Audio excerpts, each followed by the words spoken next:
Halo teman-teman, ketemu lagi di channel kami Investasi Kesehatan. Saat ini kita akan membahas tentang pantangan-pantangan pada ibu hamil. Jangan lupa tonton sampai habis ya, jangan di skip. Salam sehat sampai tua. Hai teman-teman semua, ketemu lagi di channel Investasi Kesehatan. Sebelum kita mulai pembahasannya, jangan lupa untuk subscribe ya, supaya kami tambah semangat untuk membuat video-video selanjutnya yang penuh ilmu dan mudah-mudahan bermanfaat bagi orang banyak. Oke, tanpa berlama-lama lagi, langsung aja kita bahas materinya. Salam sehat sampai tua. Cekidot. Jadi, banyak orang bertanya, terutama pada trimester 1 atau 3 bulan pertama, apa saja sih pantangan-pantangan pada ibu hamil? Nah, bukan tidak tertutup juga untuk trimester 1, tetapi yang banyak dipermasalahkan masyarakat adalah terutama trimester 1. Nah, kita akan bahas satu persatu pantangannya ya. Nih, tentang makanan dan minuman. Apa saja makanan atau minuman yang saya boleh makan dan tidak? Nah, jawabannya sebenarnya tidak ada yang sama sekali tidak boleh, tetapi semua tergantung dengan porsi dan kualitasnya ya. Jadi tidak ada yang tidak boleh, tetapi semua tergantung porsi dan kualitas makanannya. Jadi kuantitas dan kualitas makanannya. Jadi asalkan kita atur dengan baik, tidak ada yang tidak boleh, tetapi ada catatan-catatannya. Nih catatannya, misalnya bagaimana dengan konsumsi makanan mentah? Ini kita lihat ya di sini ya. Ini makanan mentah sushi yang sering atau steak yang mentah.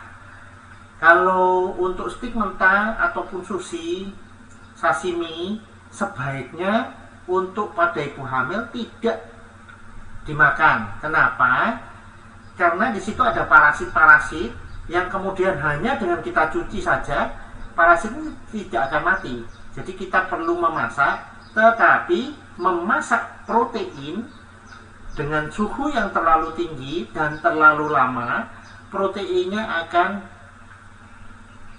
denaturasi. Jadi dia nanti juga akan ada kerusakan pada proteinnya. Nah, bagaimana dengan sayuran, lalapan dan sebagainya? Kan dengan tidak dimasak dia jadi lebih, nilai gizinya penuh. Betul, memang seperti itu. Tetapi apalagi zaman sekarang, apalagi masyarakat di negara berkembang seperti kita, masih belum mengerti dengan bedanya sayur organik dan anorganik ya.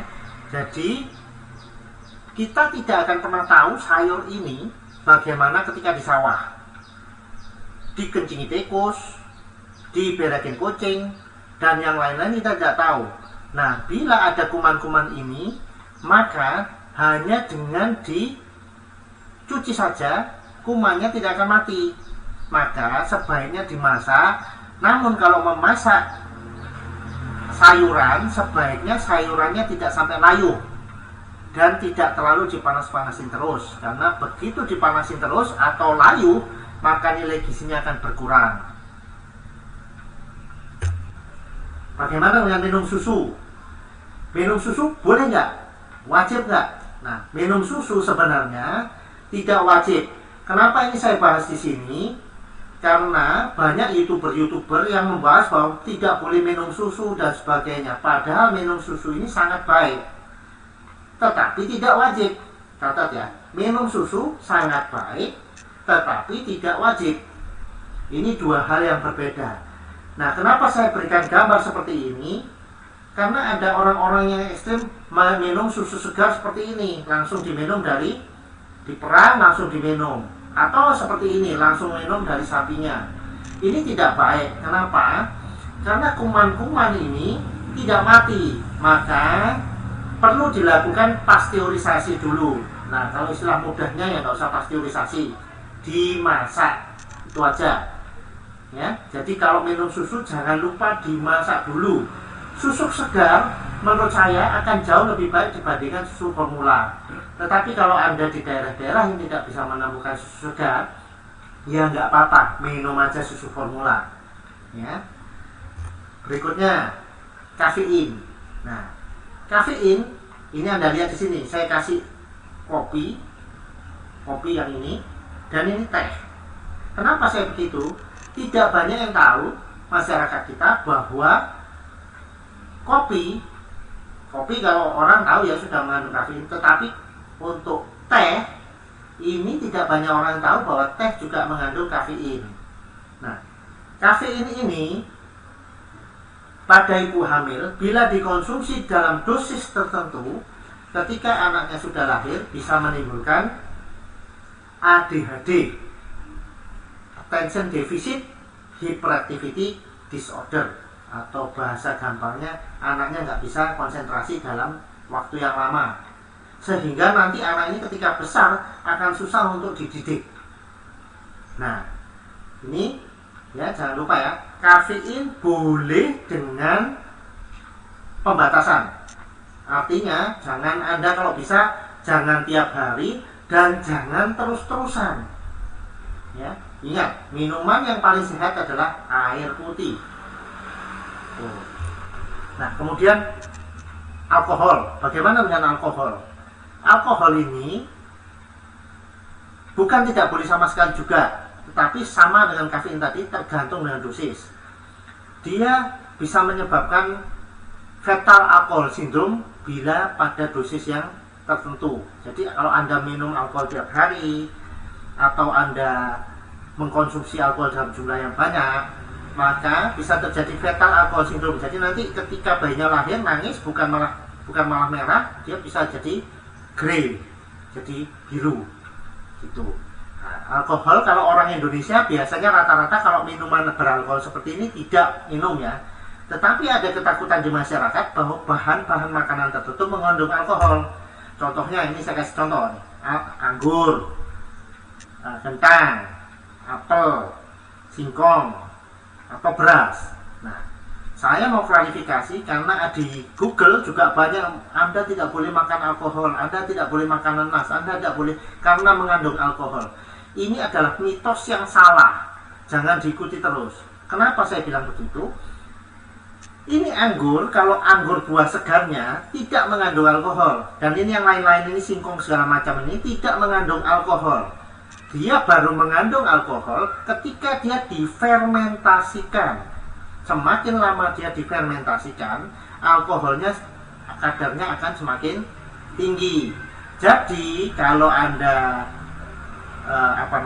kalau Anda tidak melakukan fermentasi pada bahan-bahan makanan ini, dia tidak ada masalah dan dia tidak mengandung alkohol. Begitu kira-kira. Kita masuk ke pembahasan berikutnya, yaitu tentang rokok. Rokok ini tidak boleh sama sekali ya. Mau Anda bentuknya dikunyah-kunyah atau dinyalakan seperti ini, atau dikunyah-kunyah, kalau orang zaman dulu ada yang dikunyah-kunyah tembakonya. Sebaiknya tidak. Kenapa?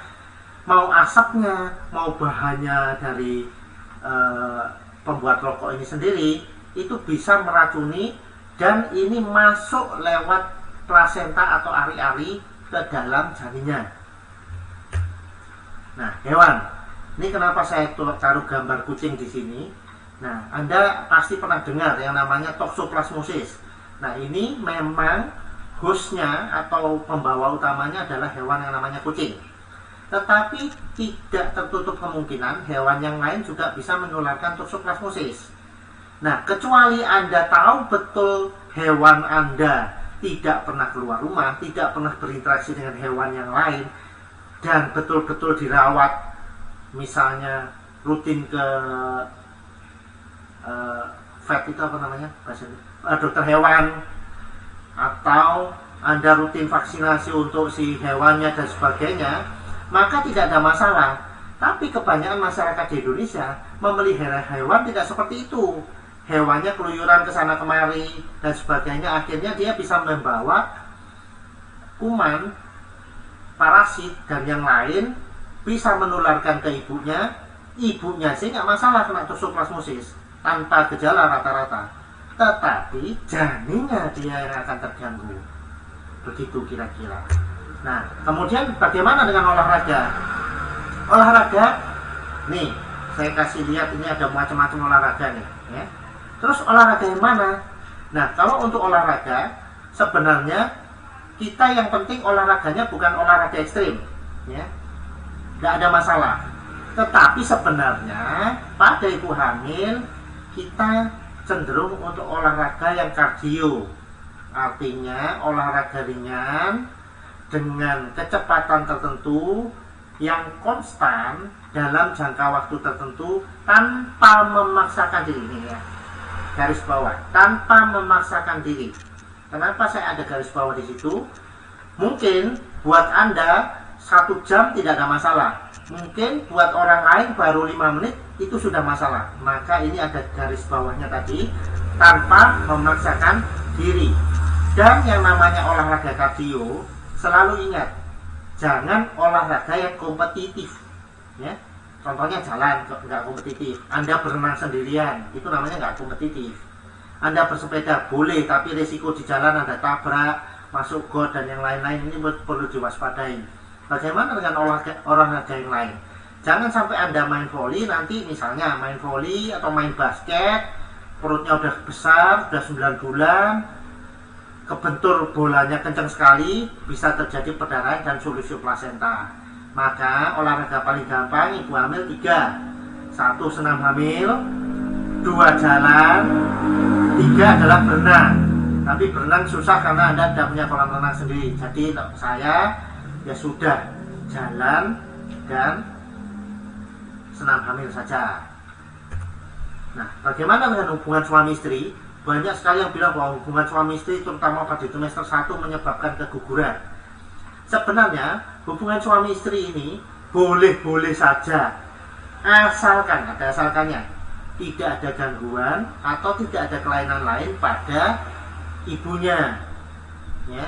Jadi kalau misalnya dia keluar flek atau dia keluar ada penyakit yang lain seperti cervix inkompeten atau ada penyakit-penyakit yang lain di cervixnya, misalnya ada tumor di cervixnya yang bisa menimbulkan perdarahan, maka sebaiknya hubungan suami istri dihindari.